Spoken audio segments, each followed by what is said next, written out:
Friends, box office దగ్గర ఇప్పుడు ఒకే ఒక హాట్ టాపిక్ ఏమిటంటే మెగాస్టార్ రామ్ చరణ్ నటించిన పాన్ ఇండియా సినిమా అయినటువంటి Peddi movie versus young tiger NTR గారు నటించిన దేవరా మధ్య జరుగుతున్న కలెక్షన్ వారు రిలీజ్ అయిన రోజు నుంచి ఈ రెండు సినిమాల కలెక్షన్ ఫ్యాన్స్ అందరూ సోషల్ మీడియాలో ఒకే రోజు కంపేర్ చేస్తూనే ఉన్నారు. ఎవరి సినిమా ఎక్కడ లీడ్ లో ఉంది, తెలుగు రాష్ట్రాల్లో ఎవరు డామినేట్ చేశారు, వరల్డ్ వైడ్ గా ఎవరు రూల్ చేస్తున్నారు అన్నది ఇప్పుడు హాట్ డిబేట్ గా మారిపోయింది. అయితే ఫ్రెండ్స్, మొదటి రోజు నుంచి పెద్ది మూవీకి భారీ హైప్ ఉండడం, రికార్డ్స్ మాత్రం ఓపెనింగ్స్ వచ్చేసాయి. కానీ ఇదే సమయంలో 2 ఏళ్ల క్రితం వచ్చిన దేవరా మూవీ అది కూడా భారీ కలెక్షన్స్ తో ఇండస్ట్రీని అయితే షేక్ చేసి పడేసింది. ఇక ఇప్పుడు 3 వారాలు కంప్లీట్ అయిన తర్వాత ఫైనల్ సీన్ ఎలా ఉందో చూద్దాం. మొదటి వారంలో చూస్తే పెద్ది మూవీ తెలుగు రాష్ట్రాల్లో బలమైన హోల్డ్ అయితే చూపించింది. ముఖ్యంగా నైజాం, యూఏ, ఈస్ట్, వెస్ట్ లాంటి ఏరియాలో మంచి డామినేషన్ అయితే చూపించి పడేసింది. కానీ దేవరా మూవీ విషయానికి వచ్చేస్తే అది కేవలం తెలుగు రాష్ట్రాల్లోనే కాదు, ఓవర్సీస్ హిందీ మార్కెట్ కర్ణాటకలో కూడా భారీ రెస్పాన్స్ తెచ్చుకుంది భయ్యా. అదే దేవరా మూవీకి పెద్ద ప్లస్ అయింది. సెకండ్ వీక్ అనాలిసిస్ గురించి చూసుకుంటే రెండో వారం కూడా పెద్ది మూవీ తెలుగు స్టేట్స్ అయితే స్ట్రాంగ్ హోల్డ్ అయితే చూపించింది. చాలా చోట్ల దేవరా కంటే ముందే నిలిచింది. ఇది నిజంగా రామ్ చరణ్ స్టార్ పవర్ అయితే చూపించింది భయ్యా. కానీ Devara movie world wide trend మాత్రం ఇంకా బలంగానే అయితే కొనసాగింది. ముఖ్యంగా హిందీ మార్కెట్ లో దేవరకు వచ్చిన కలెక్షన్ పెద్దికి అయితే చాలా మిస్ అయ్యాయి. ఇక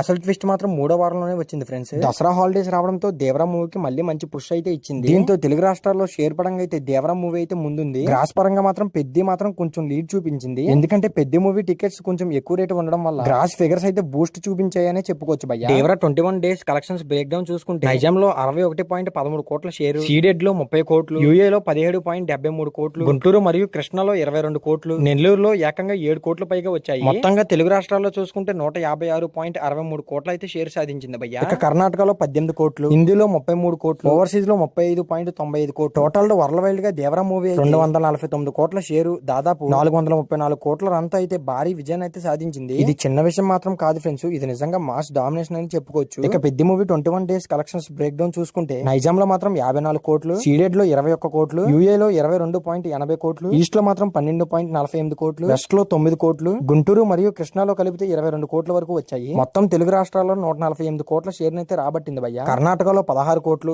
హిందీలో అయితే కేవలం 13 కోట్లు, ఓవర్సీస్ లో చూసుకుంటే 23 కోట్లు. టోటల్ వరల్డ్ వైడ్ గా చూసుకుంటే 201.97 కోట్లు షేర్, 344 కోట్ల గ్రాస్ అయితే కలెక్ట్ చేసి పడేసింది. అంటే ఇప్పటి వరకు 91% అయితే రికవరీ చేసుకుంది. తెలుగు రాష్ట్రాల్లో చూసుకుంటే పెద్ది మూవీ కొన్ని ఏరియాలో అయితే దేవరా మూవీని అయితే డామినేట్ చేసింది. ముఖ్యంగా యూఏ, ఈస్ట్, వెస్ట్ లాంటి ఏరియాస్ లో పెద్ది మూవీ అయితే స్ట్రాంగ్ డామినేషన్ అయితే చూపించింది. కానీ ఓవర్ మార్కెట్ పరంగా చూసుకుంటే దేవరా మూవీ మాత్రం చాలా పెద్ద లీడ్ లో ఉంది. ముఖ్యంగా హిందీ బెల్ట్, ఓవర్సీస్ మార్కెట్ వచ్చిన భారీ కలెక్షన్స్ అయితే దేవరాన్ అయితే టాప్ లో నిలబెట్టేశాయి. అదే పెద్ది మూవీకి అయితే వీక్ పాయింట్ అయిపోయింది. మరి ప్రస్తుతం ట్రెండ్ చూస్తుంటే పెద్ది మూవీ అయితే ఇంకా స్ట్రాంగ్ గానే ఉంది. కానీ దేవరా వేసిన భారీ లీడ్ అయితే కాస్ట్ చేయడం అయితే చాలా కష్టం. మరి ఫ్రెండ్స్, మీకు ఈ విషయంలో ఏమనిపిస్తుంది? Peddi movie Devara records break చేస్తుందా? మరి తప్పకుండా మీ ఒపీనియన్ ఏంటో కామెంట్ చేయండి. సో మరి ఈ వీడియో నచ్చితే లైక్ చేసి మన సినిలాజీ ఛానల్ కి ఎవరైనా కొత్తగా వస్తే సబ్స్క్రైబ్ చేసుకోవడం మాత్రం మర్చిపోకండి ఫ్రెండ్స్. మరి ఫైనల్ గా ఈ వీడియో చివరిలో చూసింటే చాలా థ్యాంక్స్ గైస్.